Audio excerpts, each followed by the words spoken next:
about motherhood. 1 minute, you're mom of the year. I love you, Mommy. Then the next, not so much. From bath time to bullying, from potty training to puberty, parenting is full of challenges. But one thing is for certain, you are not alone. Welcome to Modern Mom Probs. I'm your host, author, mother, parenting expert, Tara Clark. Join me while we tackle today's modern mom problems. Erin Morrison, welcome back to the show. Thank you. This is so great. I know. I looked at my calendar today. I knew it was coming, but I was just so happy it was you. I'm like, oh, so great. It's just hanging out, really. That's actually what it is. I mean, look, we already spoke 10 minutes before I even hit record, and we talked about everything. We talked about makeup. We talked about taking red eyes, not being young enough to be able to swing that sort of stuff anymore. We've covered the gamut already. Really, truly, I used to be able to do the red eye. I used to do a lot of things 10 years ago. Sometimes I forget, you just you still feel the same age, but you realize your body has different needs and more nurturing needed. More nurturing needed. That's my tagline of the year, I think. Yeah, I think that's a good one. I'm gonna take that one and put it in my pocket. I keep forgetting that I'm not 25 anymore because I think I keep grinding and trying to do things that I would do at 25. And I'm like, oh, I am not, but that's okay. I'm happy where I am right now. And thank goodness we're not. And I say that with love, thank goodness we're not, but also it's just always you never know when you're in the good old days, but we are right now, with our own selves, not with our kids, Yes. That's you, but. Yes, I am in the good old days with my son. I often stop because he's 12 now. And so I'm on the cusp of having a teenager. So I am trying to soak up time with him as much as possible and be present and be very cognizant of that, which I know you understand and you appreciate. I know. I'm always, I look at him, mine's 11, turning 12. And I look at him sometimes and I'm like, he still has sweetness. And not that they always lose it. I'm just saying he'll still let me hold his hand sometimes, and he still wants to every night, before bed, we chat and we get I get the download, and I love that. But I know that that's the whole point. Children at that age are biologically hardwired to separate because if we think back, generate a whale, a long time ago, they needed to find their own tribe. And so that's why they, kind of move away from us. And it's a positive thing, but they always have that foundation. And I know that the kids will always have that. And I'm sure your son too, but it's a bittersweet, it's all the new stuff is fun and scary. And then you mourn the old stuff that's no longer. Yes, that's exactly what it is. When you look at maybe an old book that they had or an old toy that they used to love, you're like, oh, I know. With my daughter the other day, we were in a little learning store and it was Chicka Chicka Boom Boom. Remember that one? Oh, I do. And I was like, do you remember this? She's like, kind of. I'm like, oh, okay. This was a full year of our life. We read it every day, but it's just so cute. Anyway. And they're like, yeah, I'm over it. And you're like, but I'm not over it. Actually, speaking of which, wait, this is actually crazy and I shouldn't even share the story, but I'm going to. This even happens with our mothers. My mother called me the other day in tears because she threw something out that I had in my nursery when I was a baby 40 years ago. And she was crying. And I was like, Mom, you should have gotten rid of that a really long time ago. And she's like, no, I couldn't. And then she was calling my uncle and then she was calling me. And I felt so bad for her, but she was really lamenting throwing out this super old thing from my nursery that was, again, really past due to be thrown out. And she's like, I'm thinking of you, how cute you were in your crib and you'd stand up in your crib and you'd lay down and take naps. And it's sweet. And so I let her sit in that, we sat in that together. I didn't really poo-poo it. I was saying more yes, you should have gotten rid of that thing a long time ago, but you're entitled to those feelings and those memories and appreciating that because she is not terribly sentimental. I think that was the first time she probably ever called me with something like that. But it happens to them. Yeah, it has. So if it's happening to us with 10 and 11-year-olds and 12-year-olds, it's happening to them with 40-year-olds. I know. And my kids like to look back at video because now I have videos of them, because my kids grew up in the era where their parents had phones and cameras like on their phones. I mean, sorry, had cameras on their phones. Yeah. And they'll look back and they love it. They're like, oh my God, like they're looking at each other or themselves. And so like, it really is great. I mean, we had to pop in the VHS, if we wanted to see those for me. Me too. There are very few photos of me as a child. Like sometimes there'll be a social media trend where people are like showing pictures of themselves as kids. Like you're talking to you at 4 years old, and there are like so few photos of and me. Blurry, and you're not looking. Yes. Yeah. Or my eyes are shut. I have a really cute one of me at 3 years old in like feety pajamas. And my hair's like all bedhead and my eyes are shut. And Baby I don't Tara. know. I It's love Baby it. Tara. Maybe I'll bring that one out for Please everybody. do. Yeah, I think I will. So Erin, you've been busy. You wrote a new book, 3 Minutes for Mom. I want to hear all about it. I do. I love it. Wait, here. Obviously it's here. Hi. It's beautiful. I love it because, it's funny, the way it all happened was I was approached to write a different book before. And I was in contract and I just pulled out because I was like, this is not what I want to do. I don't want to. And I think parenting books are wonderful. Don't get me wrong. I'm just saying, I don't want to write a parenting book. That's not what I was looking to do. And then Simon and Schuster approached me and I like fell in my lap and I was like, this is exactly what I want to do, which is I love the idea of taking everything that I've learned, through my traditional education at Columbia, through my conscious parenting training and my own experience being a mother. It's all wrapped up in that book, making things just feel doable and approachable. And it's just like a love note to mothers. It's really a love note to myself, but to the mothers that I've worked with and the mothers that I haven't, that helps ground you in all the good stuff you're already doing. Because I feel like we're in this culture of motherhood where it's like, try to be this type of mother, try to be that type of mother. Don't say this, say that. And I just feel like, can we please stop? Like, isn't this enough? Like, there's so many guidelines. Like, when did motherhood become like a competitive sport and where we're trying to find out what team we belong on? Like, how about we just anchor and root into who we are, our most authentic selves. And then you do not have to continue reading every new book that comes out about what type of parent you should be. So that's what this is. It's like a little every day. It takes, we need more than 3 minutes, but honestly, we don't always have that. So that's why it's 3 minutes. It's like every day you can read it like from, the beginning to the end, one a day, or you can just flip through it. And it's basically just a blurb about how you can feel more connected to yourself or your kids, have more fun, get more like it's really a bunch of different things. And then there's like a takeaway. If you want to like do a little activity, you can. If not, that's fine too. Yes. When you said it's a love letter, that was the exact sense that I got from it. No, it's true. When I was reading even just the foreword, you end it with all my love, comma, Erin. Yeah. And as I was reading the foreword, I could hear your voice in my head reading it because it truly is a love letter. It is because I just feel like we're in this day and age. It's like we're always trying to improve ourselves and better ourselves. And that's beautiful. But I think sometimes the pendulum just swings too far and we're so focused on more, better, that we don't even enjoy the good stuff that we already have. And that's the first page is really like water what's already growing. Like if you had a garden full of beautiful flowers and you were so focused on all the weeds in this other garden, you don't even look to enjoy them. And then you forget to water them. And then it feels like there's just not enough. But I'm telling you, I've worked with so many mothers. There's so much more that they're doing right than wrong every time.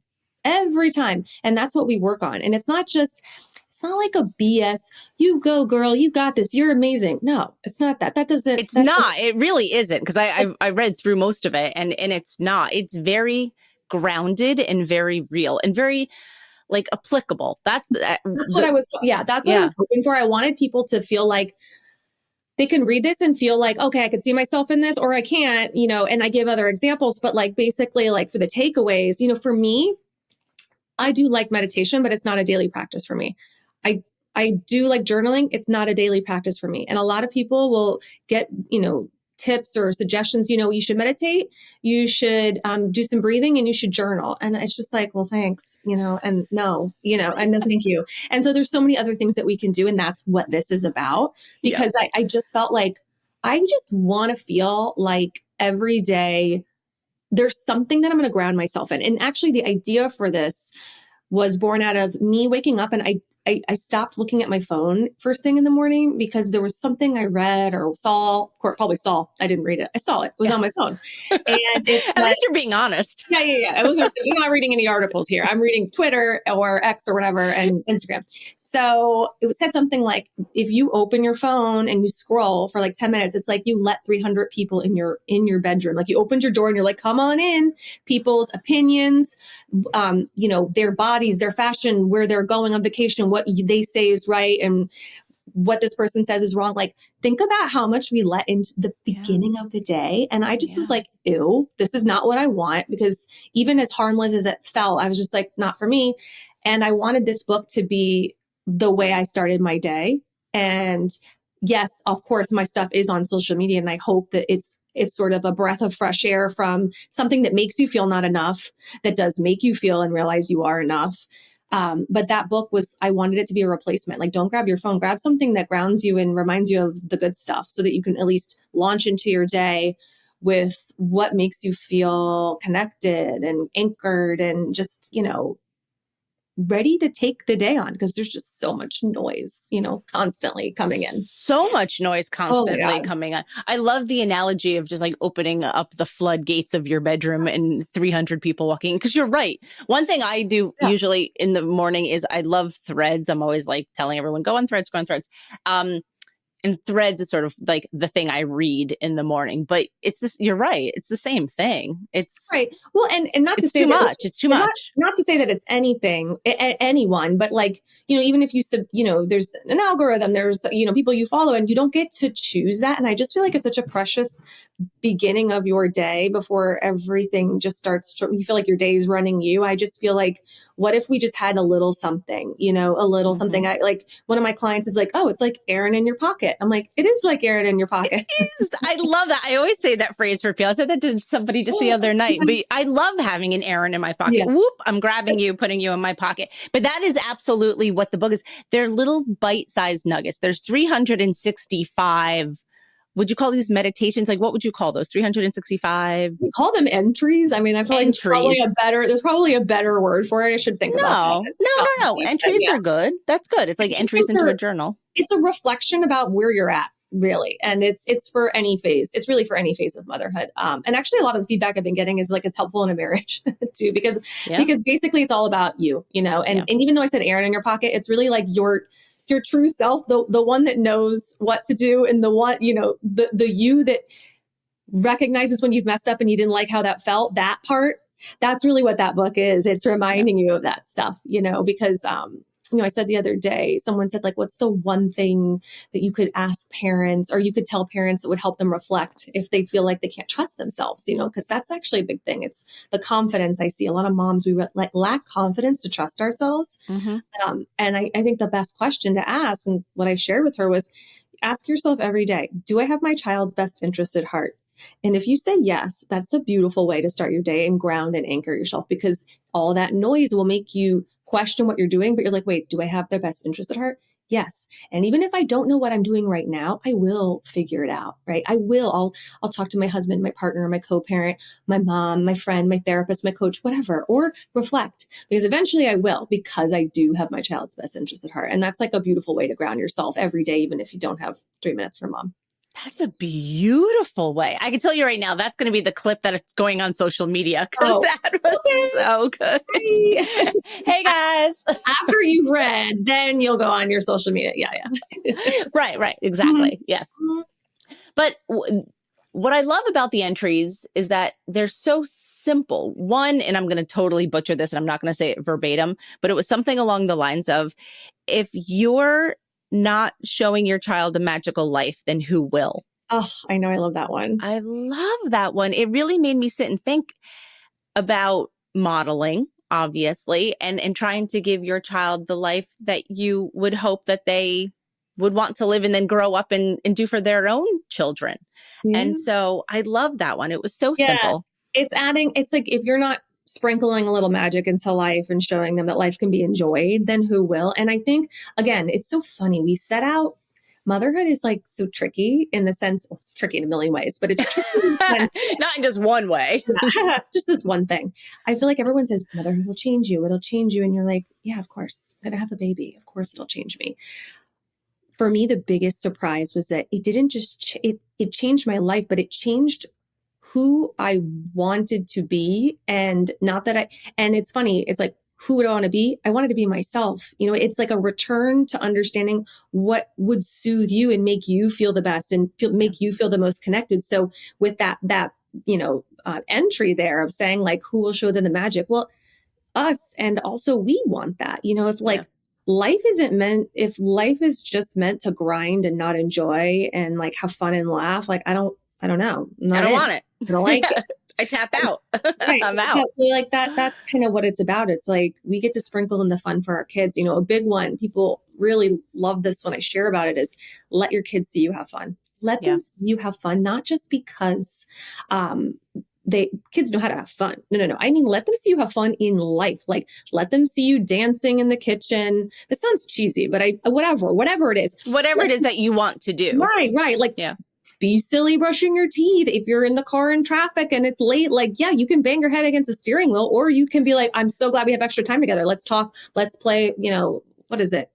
I Spy, anything. Like, I just think it's sprinkling that magic. We start doing it for them, but then we realize we get so much from that. And we're like, shit, like, I need to enjoy it all more. Right. I'm sorry. Yes. Shoot. No, it's fine. To enjoy it. Beep. Yeah. I need to enjoy it more, because like, if I'm enjoying this, like, it's a better experience for everyone. They say happy wife, happy life, happy mom, happy family, For sure. If we're actually genuinely enjoying just a little bit more, you're going to see shifts and changes in your family. It's wild. 1,000%, because it's bringing the high vibes. That's what I always say. In my family, I'm the one that brings the high vibes. I bring the high vibes everywhere I go, but particularly in my family, because that sets the tone for everything else. If everything's sort of like gloomy and depressing, then that becomes... I can't imagine you gloomy and depressing. I'm not. You're right. Wait. I'm not. I definitely am not. And that's why I'm bringing the high vibes. But I want to go back to the magical thing, because I don't want people to think that we're saying you have to build elaborate leprechaun traps, or you have to do like these huge Pinterest parties. No, it could be very simple things that you enjoy, that you want to impart on with your children, whether it's singing in the car or, like you said, like a dance party in the kitchen. Like, it doesn't have to be extravagant or expensive. Or what someone said to me the other day, and I love this, and I'm going to use this all the time. It is low effort, big impact. And that's what you're looking for out of this magic. 100%. And I bet it's the low effort, meaning love a low effort parenting strategy. It's those things that your kids have the best time anyway. Like, for me, we play this random, I just made this game up one day. We have this like tiny little teddy bear.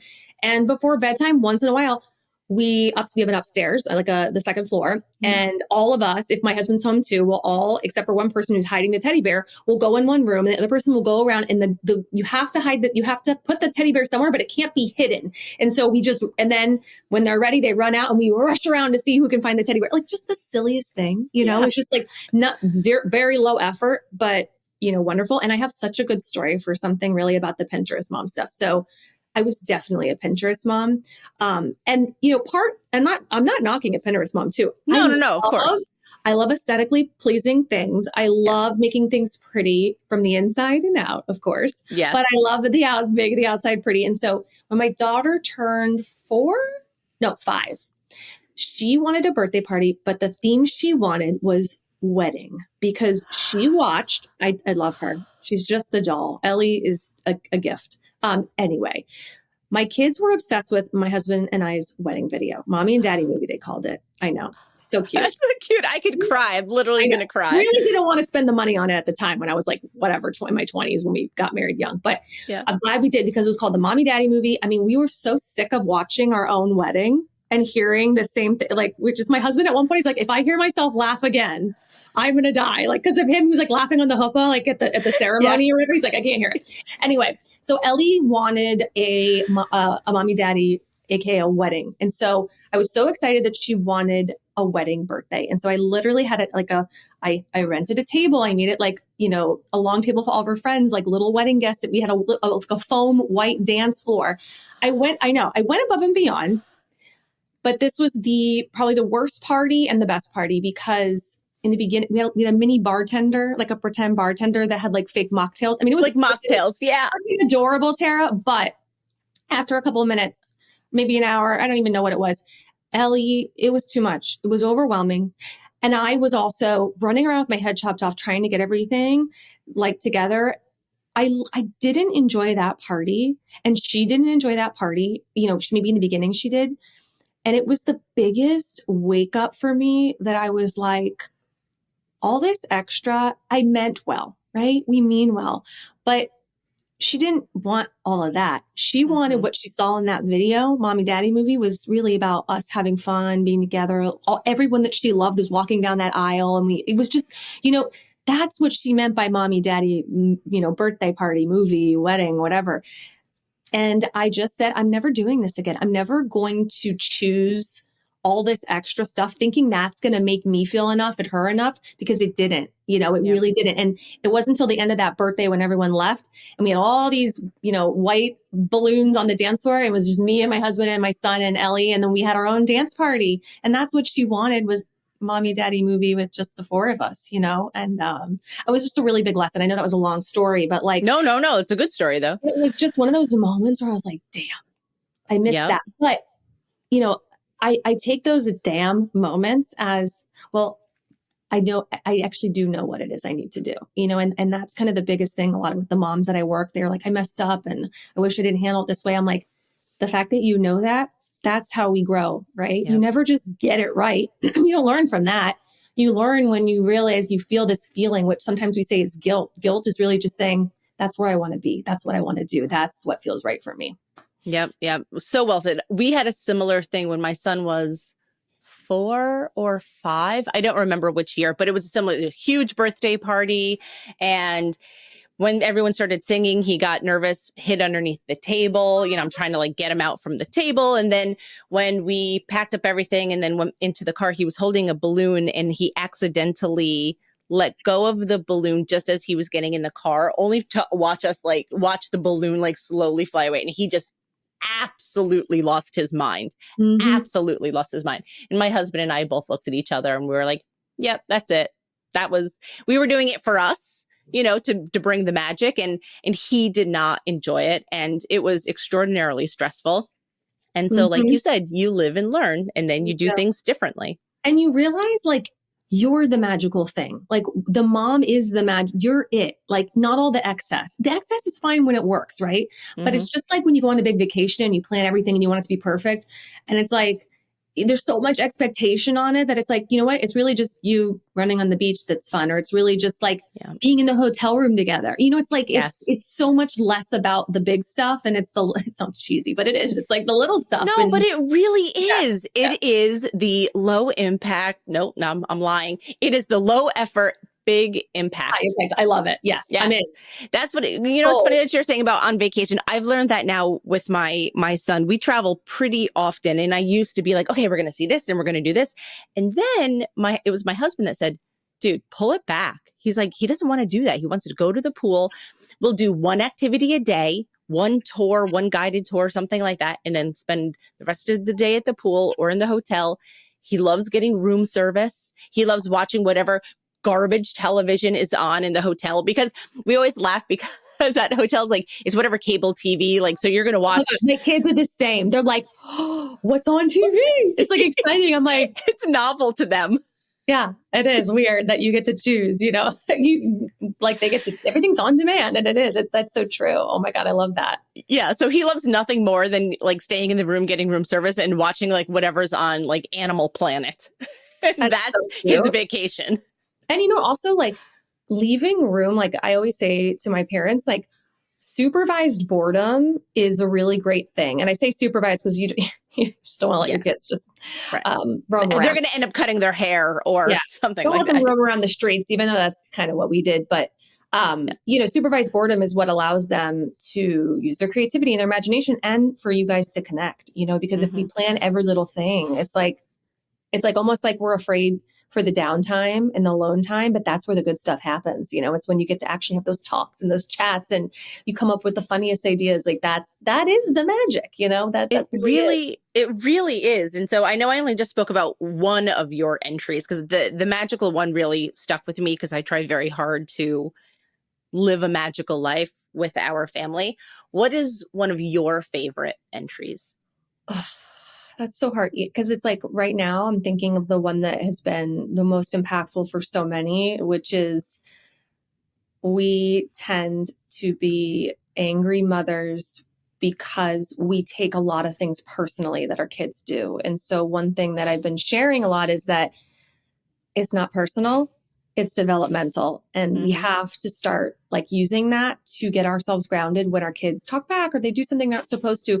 We're so quick to like feel like, oh, I must be doing something terrible or they don't respect me or nobody cares about what I do. And we just immediately turn it into a personal thing. And think about what happens when you take something personally. Do you like respond in the way you want? No, you react, you yell, you scream, you threaten, you do the things that you're like, that's not actually how I wanted to handle it. And so I always, that is an entry. I think to parallel off, there's another one that says you have to ask yourself, am I responding to my child's emotions or am I reacting to my own? And that's a big one because a lot of times we get really upset and then we handle a parenting situation and I guess I'm saying it the wrong way. We get very upset and emotional and then we call that parenting, because you did this and I'm going to say that. It's like, how about we recognize, am I actually reacting to how I'm feeling or am I actually responding to my child? And that's a good one because we just get taken away, carried away by our emotions with our husbands too, of course. That those two are really, I think the most helpful I've been hearing for parents because it's a simple thing. You're not going to just, oh, I heard that and now everything's great. No, it's just like, it helps you recognize, oh shoot, it's just like such a small thing that sets me off. And like, oh, it is, I am feeling like it's personal when really, yeah, it's pretty normal for a child to be upset when you tell them no. I mean, if someone told me no all the time, I'd be pretty pissed too. Just not gonna lie, and everywhere you turned, you just kept hearing the word no. Yeah, absolutely. It's funny that you mentioned about husbands with that because no, seriously. Because for my husband, that was actually something that he was struggling with for a really long time, was taking my son's behavior personally. And we must have had 100 conversations where I was like, it's nothing personal. He's just reacting to what you're saying or whatever it is. And so that's something that we've worked through. And luckily, he no longer takes it personally. But he was hung up on that for a while. Yeah. I think, and to an extent, right? Like it doesn't mean that everything, of course, the way we parent affects our child. So, but I more mean when your child says, I don't like you or you stink. It's like, if you're letting that little kid and their words choose the rest of your day, that's kind of funny to think about. You're like, oh yeah, I am, like, to take that personally. And so I think, I think there's those tiny shifts every day that we can make that add up to create change. And again, that's like kind of the 3 minutes for mom foundation, is that it's a lot. Like, I think you see a lot of things out there that's like, take this course, spend thousands of dollars and, you'll feel way better as a parent. I hope that works. But for me, I need tiny things that are doable for me every day. That's where real change, happens. It's no different than if you wanted to change your diet and you wanted to be healthier. If you just took out all sugar and carbs immediately, like that's going to be pretty tough to go cold turkey. But if you took out one thing every day and then you replaced it with something that felt really good and realize there's other things you already were doing that are good, like you're going to start to really change and feel good about that. So that's the same, method here, is that you just get to be more of you every day and shed away at the stuff that doesn't serve you. It's sort of, I've said it before. It's like when you see a sculpture artist, they're chipping away at stuff. They're not adding more. And that's really what we have to do as moms. It's like, let's start to like chip away at the stuff that just like maybe once worked for us and no longer does. And then we're going to start to be like, oh yeah. Like maybe I don't need, to listen to everything everyone else says. Maybe I can pick and choose and then just show up more like myself and what feels right. And that's authentic motherhood. Yes, that's a solid analogy about the artist and the nutrition and the working out. It's all little micro habits, if you will. And that's true whether it's nutrition or fitness or parenting. I agree. I mean, I'm so like in that school and in that vein of conscious parenting, because once you really connect with yourself, then you could connect with your child and have a wonderful relationship and foundation that will hopefully last a lifetime. So, I know. I'm so with you on that. One of my other favorite entries, and 365 is a lot, by the way. I give you so much credit for coming up with 365 of them, because I know in my book, I had 99 modern mom problems, and like 99 of something is a lot, but 365 is extraordinary. So kudos to you.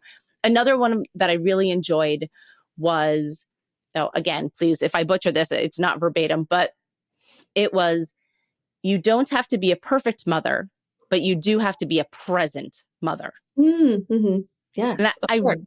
really enjoyed that one too, because people so often get hung up on, I have to do the right thing for the birthday party. I have to say the right thing. And they're hard on themselves, right? And they have mom guilt, but like, it doesn't have to be that. Kind of going back to the birthday party stories, like they don't need the perfect birthday party, but they need the birthday party where you're there connected with them and they feel seen, they feel loved and celebrated. 100%. And I think too, like if that goes in line with another entry, but just in general, with it's really a quality over quantity. And I feel like it's the same thing. It's like it's not about how often you get it right. It's great if you do, but it's about how you handle it when you've gotten it wrong and how you make it right. It won't always be perfect. There's no perfect. And I think we all know that. We know that like cognitively, intellectually, we say that, but the internal narrative is pretty nasty sometimes of what I hear moms saying to themselves when they don't get it right. And that's a part to really start to like, wow, like that voice. I said to my friend, Michelle, good old Oh, Michelle. yeah. Hey, Michelle. Hey, Michelle. Yeah, the other day we were talking, someone like left a mean comment on her. And I was like, you know what? It's so funny. These people that are so mean and they leave like mean comments on posts, we're kind of like that to ourselves, like if you have a parenting moment, like, are you the nasty stranger on the internet saying mean things to yourself? Because if you Mm, are, it, oof, like, first of all, I just have so much compassion for ourselves if we have that narrative that it's like, yeah. was it perfect? Was it perfect? But I've really started for myself for a while now, but also with the moms I work with, I might not always get it right, but I will make it right, and I think that's an important thing to sit with as moms. It goes back to that one question. It's like, do I have my child's best interest at heart? I do. And so if I don't get it right, I will do my best to make it right. And that's really wrap it all up. It's like, you're teaching your child how to be human. You're saying, hey, I'm always going to try my best and do my best. And that's not a like, oh, I tried my best, too bad. No, it's saying, I'll always try my best. And when I don't get it right, I will make it right. And I'm going to make it right by being accountable, not dragging myself through the mud and guilt. I'm going to say, hey, I don't like how I handled that. And then I'm going to apologize. Right. Again, you don't have to, it's not like a big long thing. Please forgive me. No, it's like, oh, I'm so sorry I did that. I don't like that I did that. Give them their space to feel whatever they feel, or whatever. Doesn't mean they can act how they want to act, but right, give them their space to feel. And then do it again. Like, do it again. Do it again. Do the same thing. No. Just keep messing up. No, I'm just kidding. That's all it is. No, then we try again. We try again. And that's the best we can do. It's really Yeah. it. And the present piece is, we hear it, be present, be present. Well, guess what? Everything in our world right now is telling us to not be present because we have so many dings, zings, alerts, and things going on that try to take you away from where you are. Like, Yeah. really? Is anything really? Like, if it's the school nurse, that's what I want to know when they're calling. Yes. It's true. And even that, it's like, I stubbed my toe. I'm like, you're fine. But like, that's really it, right? What else is more important than what's in front of us? But that's not the world we live in. Realistically, we're not always going to be present. So if we can say, I'm going to go for quality over quantity, then we're going to start taking those right steps. Yeah. Oh, Erin, you are so good at this. Oh, well, thank you. No, you are. And I'm not just saying this like. Well, maybe it's because like, I really just want to be me and I really just want to be the most authentic version of myself. And I've learned a lot from a lot of failure, and a lot of stuff. And I think that's really all of us. And I think maybe you think I'm so good because like you are feeling the same things and I'm just communicating it for you, like I'm just reflecting it back to you. So, thank you. But also it's because you feel the same way. You see that. And it's nice to hear other people explain things you might not explain, of what's going on inside of you, when I just kind of messed my words up there. But yeah, you know what I'm saying. Yeah, no. I totally know what you mean. And I don't know, like I said, if it's because you and I see eye to eye with conscious parenting or whatever it happens to be. Cause also because like we're friends and maybe that's what it is too. But we like each other. Say again. Maybe because we like each other. Maybe because we like each other. That could be it too. But it's interesting. A lot of times people are like, oh, conscious parenting, gentle parenting, permissive parenting. Like, I feel like people are trying to start a war or a fight or be galvanizing, like where there really is no fight there. What do you think about that?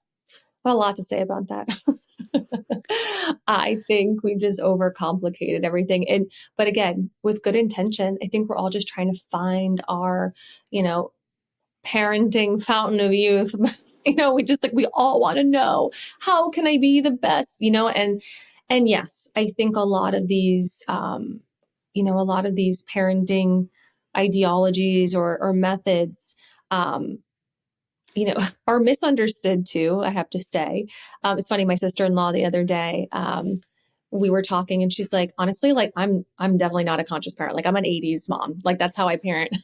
And she's like, but the way you explain conscious parenting makes me think maybe I am a conscious parent. And I think that's what it is. I think when we put labels on anything, it sort of takes away from the essence of what is good. It's sort of like, think about we're getting deep, but I'm saying like, think about the idea of love, right? Love is the most beautiful, formless thing. But when we put rules around it, it sort of takes away from it. When we say love is love, like love is this feeling, it's living, it's breathing, it's and you love so many things. But when you put a box around it, like marriage, okay, but here's the rules of love, right? Or here's the rules of love of a parent.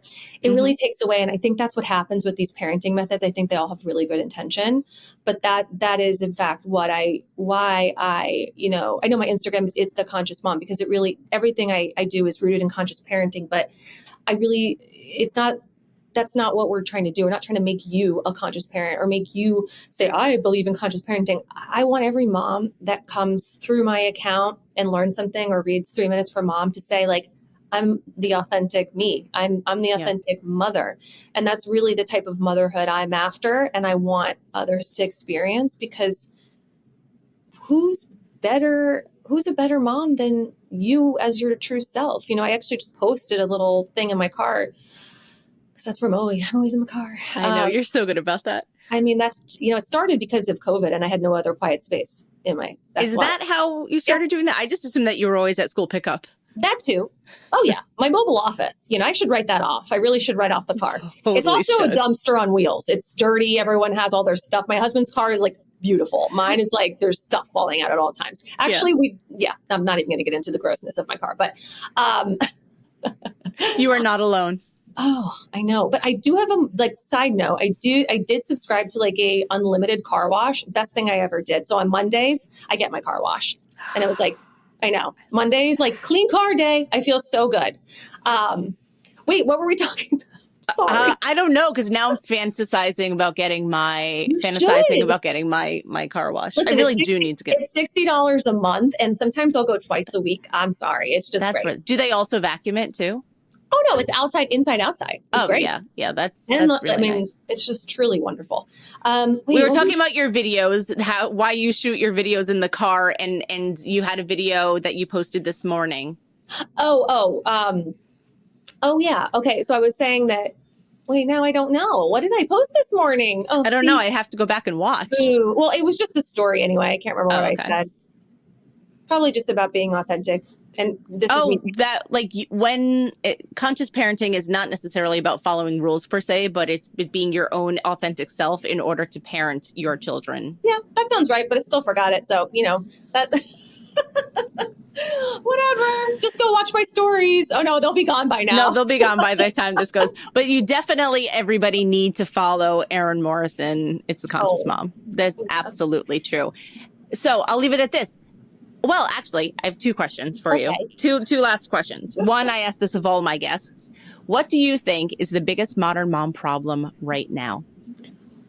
It's definitely over information. I think we're oversaturated with what we should and shouldn't do. And I find that with anything, any new advancement, any new technology, there's so many positives. And then we have to create the boundaries to make sure it still stays a positive and it stays a great resource. And so that's really it. And I think I tell parents all the time, like, a lot of moms deal with comparison. It's a huge one in so many ways that I'm just blown away by how much it impacts them. Yeah. And, for me, I unfollow whatever doesn't make me feel good. It's not personal. It's just because I'm like, that doesn't really serve me. It doesn't make me feel good. It doesn't uplift me or entertain me, or inform me as I want. I turn off my notifications. I don't have notifications on my phone. Again, it's literally, is it the school nurse or my husband, is like, those are the people that get through. I don't have any notifications for social media or news. I have like weather alerts. That has made my life way simpler. I really choose, and I book in my days without screens because, and again, I'm not saying that like, I don't have screens. No, I'm just saying like, that's what helped me. If it doesn't help you, that's fine too. Right. You're protecting your peace. It doesn't have to be anyone else's peace. It's your peace. Wait, one more too. This is a big one. And this was a therapist said this to me a long time ago. You don't have to answer the phone when someone calls. I don't know. I know that sounds like cute. It sounds so silly. Revolutionary. I'm like, I don't.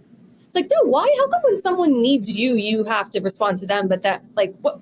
You can say, hey, I'll call you back when I can. Oh my God. Revolutionary for me. That was like a decade ago, but it's really helpful. It's a big one. I've learned that myself because my mother calls many times. And so now I've gotten to the point to say, which is lovely, but I have to text her and say, hey, I'm in a meeting. Hey, I'll call you back in a few minutes. And so it's important to set those boundaries. And you're right.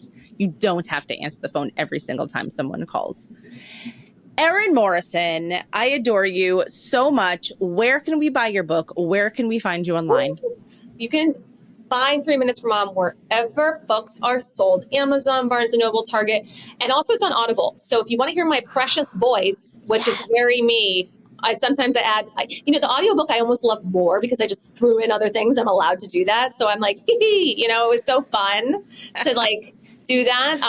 And I took so many, my poor producer, I was like, I need more takes. I don't want to sound like weird. I'm like, no, I need to sound more like me. She's like, well, you can't sound like you just are having a conversation. You need to have like formality. I'm like, okay, fine. So I really love the Audible version. And I think honestly, don't worry, I make a pittance from this anyway, but I'm saying like, if you get both, it's great because if you have it on your nightstand, it's one thing, but it's also, I love it because it's literally 3 minutes after drop off on your commute. It's almost like a mini meditation, that you get to be like, like regrouped, grounded, ready to go. I love that. Yes. I think maybe I will get both of them. Everybody. Well, you have one coming to you already. Don't worry. Yay. I'm going to keep it on my nightstand so that I don't scroll first thing in the morning. I don't need to be doing that. Nobody needs to be doing that. Even if it's a 3-minute delay. That's true. Right. It only takes 3 minutes. I know. I have 3 minutes in the morning. I have 3 minutes before I wake up and then get my son and go downstairs and start the day. That's always my first thing. I wake up. I usually scroll threads. Then I'm like, all right, let's go. And then I like go get my son, wake up and go get my son. Here we go. And I have 3 cats. My cats are like always tripping me as I'm like trying to like get out of bed. They don't want to wake up either. They want to be fed is their problem. So they're all like, feed us, feed us, feed us. I'm like, all right, guys. They're like tripping me down the stairs. I'm a human to feed. Yeah, it's a whole scene. I do feed them first because they trip me otherwise, and then I feed Jack. Oh my God, they're hilarious. They're such cats. Oh my God, they're like their own sitcom by themselves. It's wild. I love it. Thank you so much for being here today. I love chatting with you. We need to hang out again. I miss you. I told you I'm going to be in New York in a couple weeks. So. I know we are going to hang out that day then. Oh, I can't wait. That makes me happy. I know. We're going to do all the things. Are you hanging out with Neha too? Like who else are you hanging out with? Oh my gosh. You know what? I text Jenny and Neha for sure. But I'm sure there's so many people that I love that I've never met in New York, and so I'm going to be there for a couple of days. And I think I'm going to host a little post drop off mom coffee thing, like a 3-minute. It's like 30 minutes for mom kind of thing. But I'm going to do a quick like coffee just to say hi to everyone and chat and have some goodies and things. So I'll obviously keep you posted on that. Yes, keep me posted. Love it, love it, love it. Erin Morrison, everyone go follow her. Buy this book. I love it. I'll see you soon, right. sweetie. Thank you. Thanks for listening to today's episode of Modern Mom Probs. I hope you enjoyed our deep dive in today's problem with me, your host, Tara Clark. Join me next time when I'll be interviewing another great guest and tackling another modern mom problem. If you enjoyed today's episode, please leave us a review and a rating. As always, you could head over to Modern Mom Probs on Instagram and give me a follow, or check out my book, Modern Mom Probs, A Survival Guide for 21st Century Mothers, available online wherever books are sold. Well, that's it for today. See you next time, folks.